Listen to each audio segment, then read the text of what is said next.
বেশ কয়েকদিন আগে বুলবুল ব্লগস 01 লাইভে কিছু কথা বলেছিল যেগুলো আমাদের ব্রেনটে এবং মনে আঘাত লেগেছিল। সর্বপ্রথম হয়তো মনাবাই 02 সে তাকে নিয়ে স্ক্রিনে তুলে বেশ কয়েকটা ভিডিও বানিয়েছে প্রতিবাদমূলক। পরবর্তীতে অনেকেই ভিডিও বানিয়েছে এবং আমি একটা ভিডিও দিয়েছিলাম। তো তার ভুলগুলো সে বুঝে পরবর্তী একটা লাইভে বা তার ভুলটা সে স্বীকার করেছিল যে আমার উদাহরণটা দেওয়াটা ভুল ছিল, সিস্টেমটা এটা আমি অন্যভাবে দিতে পারতাম।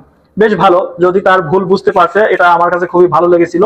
যখন মানুষ বলতে ভুল হয়, মানুষ যখন ভুল করে সেটা স্বীকার করে, এটা খুবই ভালো বিষয়। কিন্তু কয়েকদিন পরেই আবার দেখি সে ভিডিও মোর অন্যদিকে ঘুরিয়ে নেওয়ার চেষ্টা করছে। সে বিষয়টি আপনাদের সাথে একটু শেয়ার করি এবং ক্লিয়ার করি। আপনার আগে শুনুন। আমি আবারও ঘুরাই দিচ্ছি এই দুটা বিষয় সে তুলে একটা ভিডিও আজকে আপলোড করছে, সে রাইট যে আপলোড করছে, রাইট, অসুবিধা নেই, ইটস ওকে। আমার এটা আমার লাইভের ভিতর থেকে হয়েছে, এটা আমি নিজে মুখে বলেছি, ওখানে প্রমাণ আছে, আমি নিজে আজকেও বলছি, ইটস ওকে। আমার এই উদাহরণটা সঠিকভাবে হয়নি, ইটস ওকে, অসুবিধা নেই। সো নেক্সট টাইমে এই ধরনের এইভাবে আর উদাহরণ দেওয়া যাবে না, ঠিক আছে? জেনে বুঝে উদাহরণ দিতে হবে আমাদের, অবশ্যই এটা মাথায় রাখতে হবে, ঠিক আছে? সো লাভ রানা শুরু করেছে। তো এখন কথা হচ্ছে, আপনারা কি বুঝলেন ওনার কথায় যে ওনার উদাহরণটা এভাবে দেওয়া ঠিক হয় নাই, অন্যভাবে দেওয়া উচিত ছিল। এবং যে ভিডিও বানিয়েছে বা যারা ভিডিও বানিয়েছে তারা রাইট আছে, তারা সঠিক আছে, এটা কিন্তু তারা নিজের মুখেই বলল। অতএব কয়েকদিন পরেই আবার দেখি সে আরেকটা ভিডিও দিয়েছে, আপনারা একটু শুনুন সরাসরি। যদি আপনারা না শুনেন তাহলে তো বুঝতে পারবেন না। আসলেই আমাকে ভুল বুঝেছেন, কারণ আমি প্রত্যেকটা লাইভে বলেছি লাইভ শেয়ার করার পরে ডিলিট করবেন না কেউ। আমি আমার লাইভ কখনো শেয়ার করতে জীবনে বলিনি। আর যারা লাইভ শেয়ার করে ডিলিট করে তাদের টোটাল ড্যাশবোর্ড ফল করে। অতএব এই কাজটা আনইউজুয়াল অ্যাক্টিভিটির ভিতরে, এটা নিষেধ।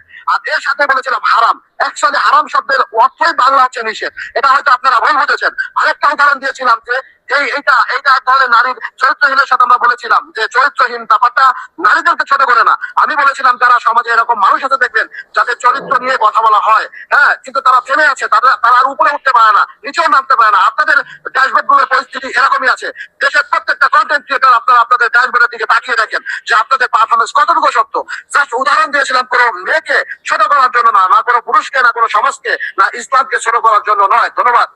যারা আমাকে তো উনি বললো যারা আমাকে ভুল বুঝছেন তারা ভুলই বুঝছেন। তাহলে মানুষ কি ভুল বুঝবে? আপনি তো ভুল স্বীকার করলেন, এখন আবার পরবর্তী ভিডিওতে বলছেন আপনাকে ভুল বুঝছে। আপনি দিন দিন যদি কথা ঘুরান তাহলে তো নিজের ভুলটা কোথায় আপনি তো বুঝতে পারলেন না, আপনি তো বোঝার চেষ্টাও করলেন না। হারাম শব্দের অর্থ নিষেধ। এই নিষেধ শব্দটা কি সব জায়গায় হারাম বলা যায়? ইসলামটাকে সবকিছুর ভিতরে গুলিয়ে ফেলবেন না দয়া করে।